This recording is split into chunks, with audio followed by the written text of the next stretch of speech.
उत्सव की श्रृंखला तो बहुत लंबी चौड़ी है, पर ठाकुर जी की लीलाएं भी और बहुत सारी प्यारी प्यारी लीलाएं हैं, तो वो भी हमको सुननी है।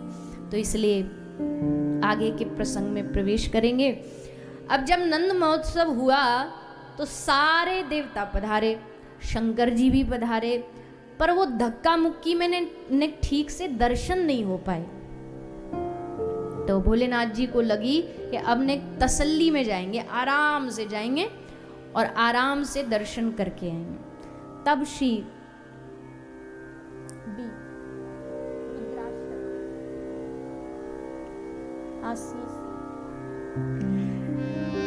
भोलेनाथ जी एकांत में लाला के दर्शन करने के लिए ब्रजभूमि में ब्रजमंडल में पधारे हैं।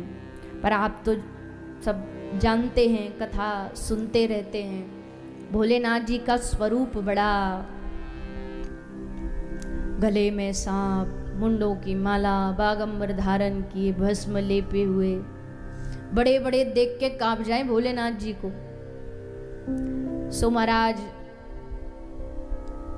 पहुंच गए नंद महल। माता यशोदा ते जाके आवाज लगाई, माता को जाकर के कही, मैया तेरे द्वार पे एक जोगी आयो है। यशोदा मैया बड़ी प्रसन्न भई, बाहर आई। बाहर आके मैया ने सोची कोई साधु आयो घर में, कछुआ को खिलाऊंगी पिलाऊंगी। पर जैसे मैया बाहर आई और भोलेनाथ जी को वो रूप को दर्शन करो तो मैया एकदम घबरा गई। मैया बोली, बाबा कहाँ लेने आए हो हमारे द्वार पे? मैया को लगी कुछ रुपया पैसा लत्ता कपड़ा मांगेगो, पर बाबा बोले, मैया हमको अपने लाला के दर्शन कराए दे। मैया बोली, बाबा ये तो तेने गलत मांग कर दी, मैं तो दर्शन नहीं कराऊंगी। पर मैया हमने कौन सा पाप करो? बोले, बाबा पाप तो कछु ना करो, पर मोकू बड़े बड़े दिनन बाद लाला भयो है, और तो को देख के लग रहे हो अगर मैं लाला को तेरे पास ले आई और एक आध तेरे गले को सांप उतर के वहां पे चढ़ गए तो?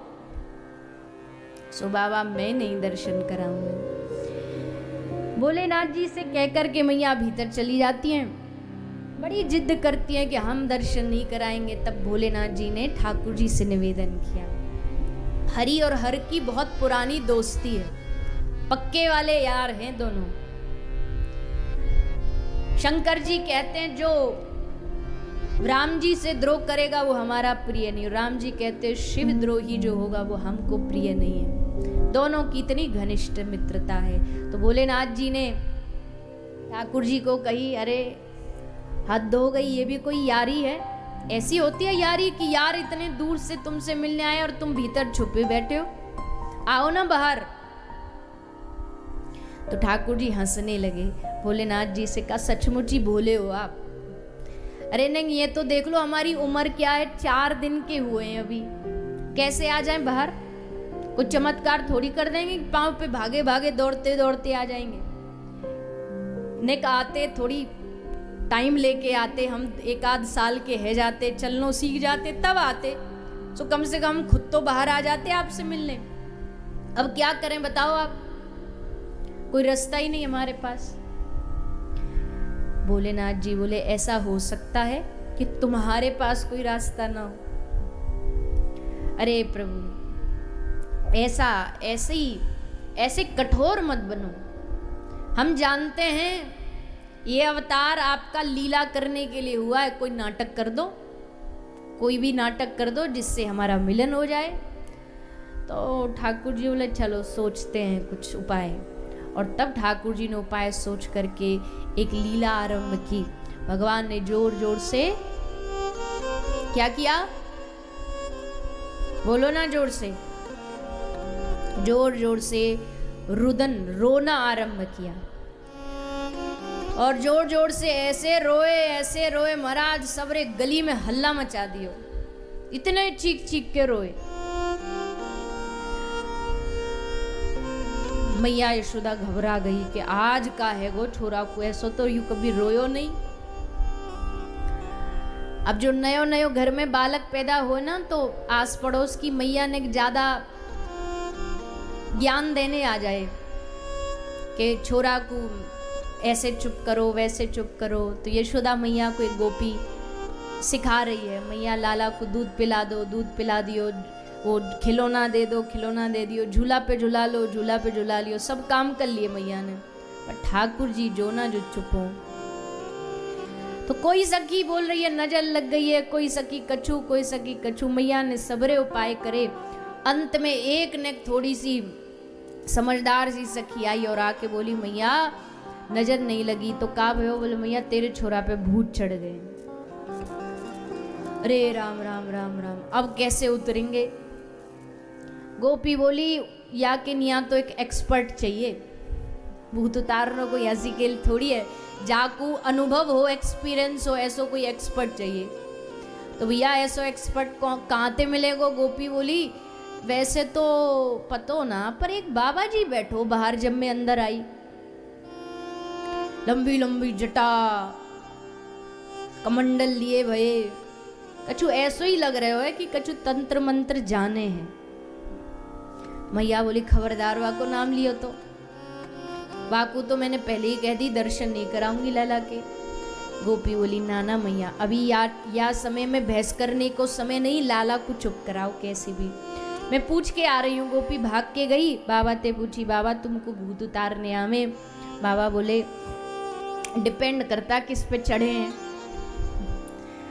तब बताएंगे हम भी, पहले तुम बताओ किसको रोग है? बोले हमारे लाला पे भूत चढ़ गए हैं और रो ही रो रहे हो, चुप ही नहीं है रहे हो। भोलेनाथ जी तुरंत समझ गए, हमने जो निवेदन करो ना ठाकुर जी ते कछु नाटक कर दो, तो नाटक चालू हो चुका है। अब तुम भी इस नाटक में तुम भी शामिल हो जाओ, तुम भी मिल जाओ। तो जैसे गोपी ने कही बाबा तुमको भूत उतारने आवे, बाबा हंस के बोले अरे बाबरी गोपी तू जाने नहीं है, हमको सबरी दुनिया जाने, हमारो नाम ही भूतनाथ है। लेके तो आपने लाला को। सो मैया लेकर के आई, और जैसे मैया लेकर के लाला को आई सामने, भोलेनाथ जी को देख करके ठाकुर जी एकदम शांत हो गए, शांत हो गए। और मैया लाला को पास नजदीक ले आई, और श्री ठाकुर जी और भोलेनाथ जी का सुंदर मिलन हुआ। हरि और हर मिले, दृष्टि मिली, आँखी आँख में बात हो गई, सब चर्चा हो गई। और दर्शन करके मैया कहती है बाबा आप कभी आप ब्रज को छोड़ के जइयो मत, रह रे योगी नंद भवन में ब्रज में वासो कीजे, जब जब लाल को नजर लगे तुम तब तब दर्शन दीजे। बाबा या ब्रज से बाहर मत जइयो तुम, मेरे लाला को कभी कोई भी परेशानी होगी तो तुमको ही बुलाऊंगी।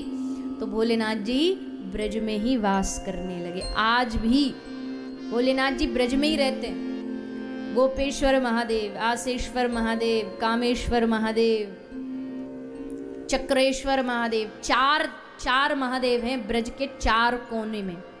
चारों कोने में अंगरक्षक सिक्योरिटी बन के भोलेनाथ जी विराजमान है, कोई यहाँ घुस नहीं सकता शंकर जी की आज्ञा के बगैर। तो ऐसे भगवान भोलेनाथ जो है तो विनाश के देवता, लेकिन जब कहा गया तो प्रार्थना में कहा गया कर्पूर गौरम करुणावतारम। ये दोनों ना ऑपोजिट बातें हैं।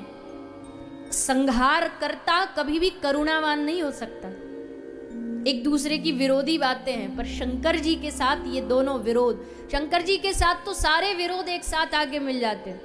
कैलाश में जितने विरोधी हैं ना सब दोस्त बन के रहते हैं। शेर और एक बैल, इन दोनों की कभी दोस्ती नहीं हो सकती। पर कैलाश में देखो दोनों कैसे आराम से रहते। एक मैया का वाहन है, एक भोलेनाथ जी का वाहन है। हिंसा छोड़ के, हिंसा भूल के कैलाश में दोनों विराजमान। दोनों पुत्र के वाहनों में भी विरोध है। एक मोर, एक चूहा, गले में सर्प, तीनों ही एक दूसरे के दुश्मन है। पर यहाँ कैलाश में आके वो भी विरोध भूल जाते हैं। ऐसे करुणा अवतार भगवान श्री शंकर। आज श्रावण का सोमवार भी है और हम सब इस कथा में प्रांगण में बैठे हैं, भोलेनाथ जी का स्मरण कर रहे हैं। आइए 2 मिनट के लिए सभी रुद्राष्टक का पाठ करेंगे, भाव से गाएंगे, भगवान शंकर को मनाएंगे, यही प्रार्थना करेंगे उनसे। हमारी वैष्णवीय परंपरा कहती है कि भगवान शंकर वैष्णवों में सबसे ऊपर है। वैष्णवा नाम यथा शंभो। तो शास्त्र ये भी कहता है कि वैष्णवों की कृपा से ही भगवान की कृपा मिलती है। तो भोलेनाथ जी से यही निवेदन अनुरोध करते हैं कि हे प्रभु, आपकी कृपा हम पे हो, ताकि हमारे हृदय में हमारे श्री राधा श्याम सुंदर और हृदय में विराजमान हो। शंकर जी की जैसी भक्ति ब्रज में किसी ने नहीं की, चाहे वो श्री राधा रानी के प्रति हो। राधा रानी का श्री राधा कृपा कटाक्ष पढ़ो, जहाँ शंकर जी राधा रानी से मांगते कदा करिष्यसि हमाम कृपा कटाक्ष भाजनम। इतना सुंदर भाव भगवान शंकर का है। तो सभी भाव से 2 मिनट उनके ध्यान करते हुए